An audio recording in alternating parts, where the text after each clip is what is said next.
الحمد لله الذي نحمده ونستعينه ونستغفره ونعوذ بالله من شرور أنفسنا ومن سيئات أعمالنا. من يهد الله فلا مضل له ومن يضلل فلا هادي له. أشهد أن لا إله إلا الله وحده لا شريك له وأشهد أن محمدا عبده ورسوله. اللهم صل وسلم وبارك على محمد وعلى آله وصحبه أجمعين. أما بعد فيا عباد الله أوصيكم وإياي بتقوى الله فقد فاز المتقون. قال الله تعالى في القرآن الكريم: أعوذ بالله من الشيطان الرجيم. بسم الله الرحمن الرحيم. يا أيها الذين آمنوا اتقوا الله حق تقاته ولا تموتن إلا وأنتم مسلمون. قال أيضا: يا أيها الذين آمنوا اتقوا الله حق تقاته وقولوا قولا سديدا يصلح لكم أعمالكم ويغفر لكم ذنوبكم ومن يطع الله ورسوله فقد فاز فوزا عظيما. Sadaqallahul azim. Kaum muslimin sidang jemaah Jumat rahimakumullah, kembali kita bersyukur pada Allah Subhanahu wa taala. Pada siang yang berbahagia ini Allah Subhanahu wa taala masih memberikan kesempatan dan kesehatan kepada kita sehingga kita bisa melaksanakan salah satu ibadah kita kepada Allah Subhanahu wa taala. Mudah-mudahan kehadiran kita untuk melaksanakan salat Jumat ini mudah-mudahan dalam rangka beribadah kepada Allah Subhanahu wa taala, dan mudah-mudahan Allah catat sebagai amal soleh. Kemudian salawat dan salam kita mohonkan kepada Allah buat Rasulullah sallallahu alaihi wasallam. Allahumma salli ala Muhammad wa ala ali Muhammad. Kaum muslimin sidang jamaah Jumat rahimakumullah. Pada khutbah yang singkat ini, khatib berpesan kepada diri khatib sendiri dan kepada kita semua agar selalu meningkatkan keimanan dan ketakwaan kepada Allah Subhanahu wa taala, karena yang mampu menyelamatkan hidup di dunia dan di akhirat hanyalah dengan ketakwaan kepada Allah Subhanahu wa taala. Pada khutbah yang singkat ini kita akan membahas tentang 3 kepastian yang akan datang kepada setiap kita, sebagaimana yang diriwayatkan dalam hadis Baihaqi. Ini pesan yang disampaikan oleh malaikat kepada Nabi kita Muhammad sallallahu alaihi wasallam, malaikat Jibril alaihissalam. Malaikat Jibril tugasnya adalah menyampaikan wahyu kepada Nabi Muhammad sallallahu alaihi wasallam. Tetapi selain daripada wahyu yang disampaikan, juga ada pesan-pesan yang disampaikan oleh malaikat kepada Nabi Muhammad sallallahu alaihi wasallam. Di antara pesan itu adalah ada 3 pesan yang disampaikan malaikat kepada Nabi Muhammad sallallahu alaihi wasallam dan disampaikan kepada kita. Pesan itu adalah yang pertama, isma syi'ta fa innaka mayyitun. Hiduplah kamu berapapun kamu hidup, namun kamu pasti akan didatangi oleh kematian.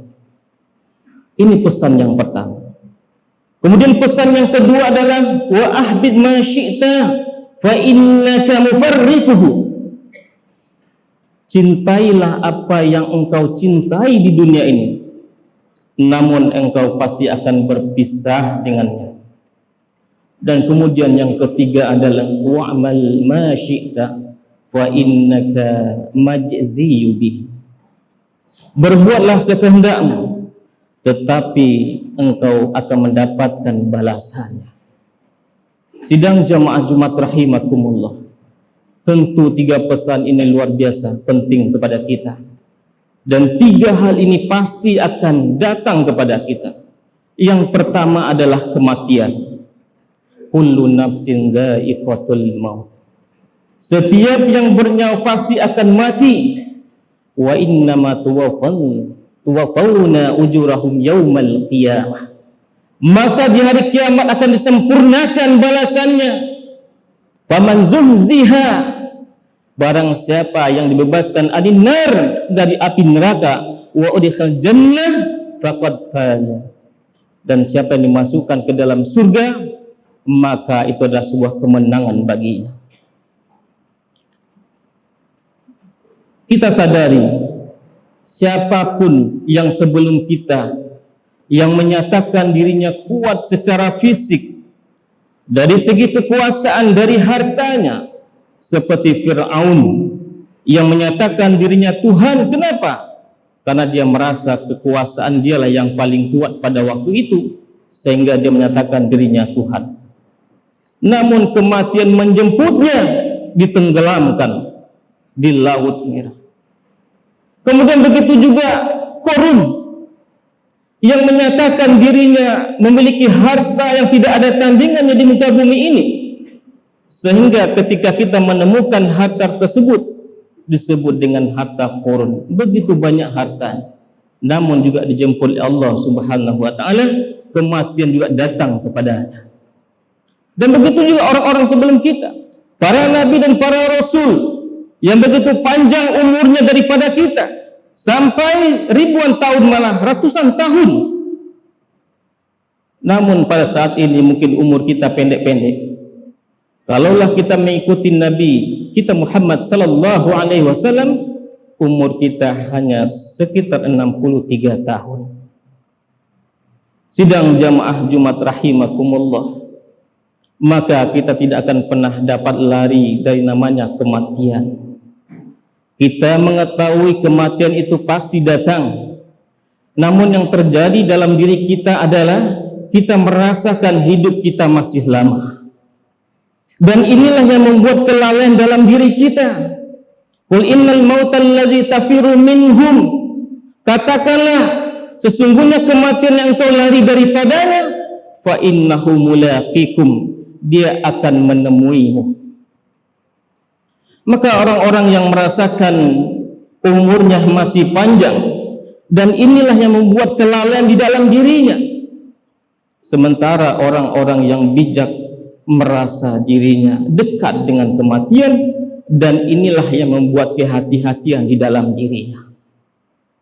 Sidang jamaah Jumat rahimakumullah, berapa banyak kematian yang kita saksikan, namun berapa banyak ibrah atau pelajaran yang kita ambil dari kematian tersebut.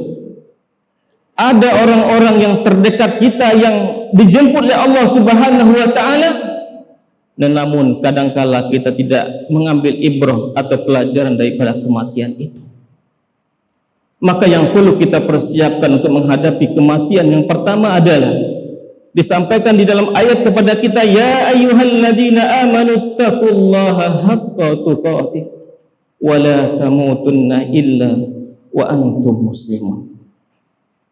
Kita diperintahkan oleh Allah Subhanahu wa taala bertakwa, beriman dengan benar-benar beriman kepada Allah Subhanahu wa taala. Dan Allah ingatkan kepada kita, jangan engkau mati sebelum engkau beriman. Berarti selama ini banyak orang yang mati dalam kondisi tidak beriman, sehingga Allah peringatkan kepada kita agar kita mati dalam kondisi beriman. Ini yang pertama. Bagaimana kita sempurnakan iman kita kepada Allah Subhanahu wa taala. Kemudian yang kedua adalah beramal soleh. Barang siapa yang mengharapkan pertemuan dengan Allah, falyamal amalan solihan, maka kerjakan amal soleh, wala yusyrik biibadati rabbih ahada, dan jangan engkau sekutukan Allah dalam peribadatannya. Maka ketika kita berharap bertemu dengan Allah Subhanahu wa ta'ala, maka kita persiapkan amal soleh kita. Maka tidak cukup dengan hanya kita mengetahui kematian itu dekat, tetapi kita tidak mempersiapkan amal soleh kita. Maka orang yang bijak itu adalah tahu bahwasanya kedatangan kematian itu pasti, maka dipersiapkan amalan yang terbaiknya nanti ketika berhadapan dengan Allah Subhanahu wa ta'ala. Ini pesan yang pertama, sidang jamaah Jumat rahimakumullah. Kemudian pesan yang kedua yang disampaikan di dalam hadis ini adalah wa ahbib man syi'ta fa innaka mufarriquh. Silakan engkau cintai apa yang engkau sukai di dunia ini, namun engkau pasti berpisah dengannya. Tidak ada larangan kepada kita mencintai keluarga kita dan harta-harta kita, tetapi jangan pernah berlebihan ketika kita mencintai dunia ini, karena suatu waktu ketika Allah mengambilnya dari kita, maka kadangkala kita tidak siap. Dan inilah yang diperingatkan Allah Subhanahu wa ta'ala. Ketika kita mencintai dunia ini melebihi mencintai daripada Allah Subhanahu wa ta'ala. Sehingganya Allah peringatkan di dalam surat At-Taubah ayat 24. Qul in kana aba'ukum wa abna'ukum wa ikhwanukum wa azwajukum.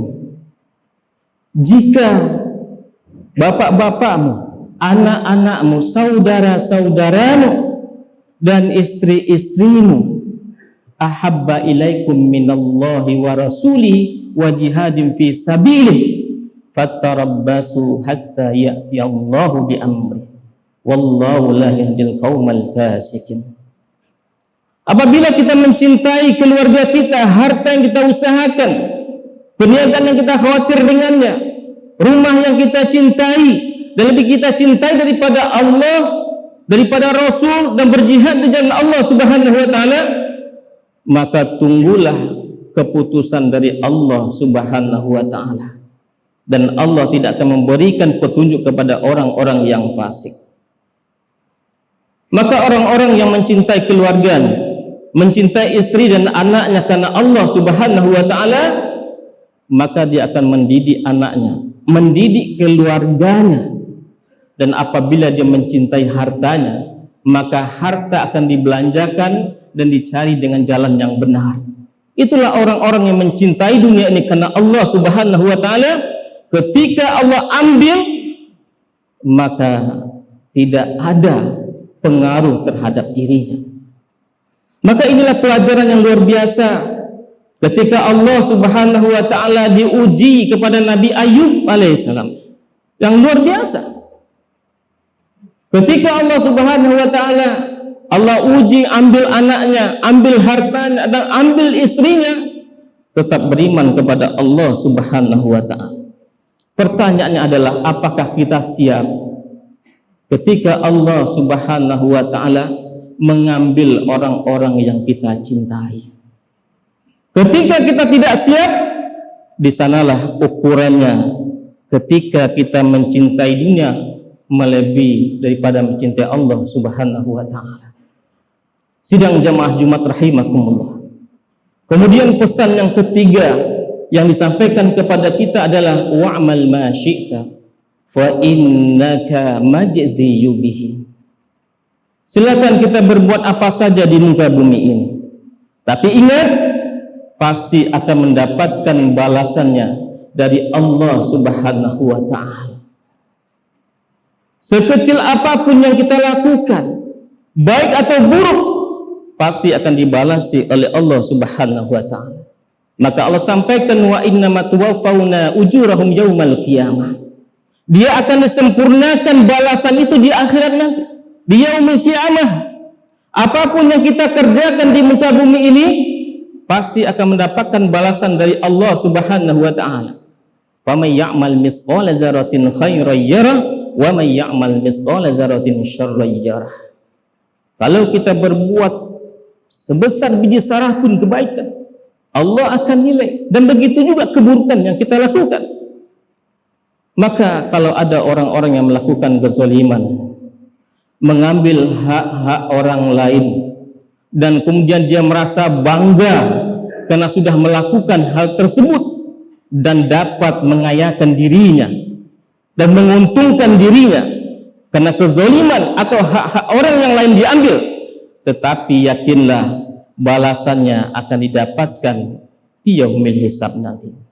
Sidang jamaah Jumat rahimakumullah, inilah 3 pesan yang disampaikan kepada kita.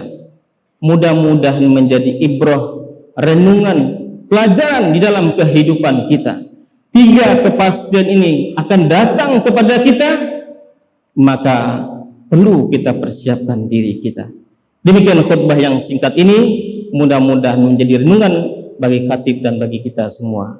Fa'tabiru ya ulil absar la'allakum turhamun.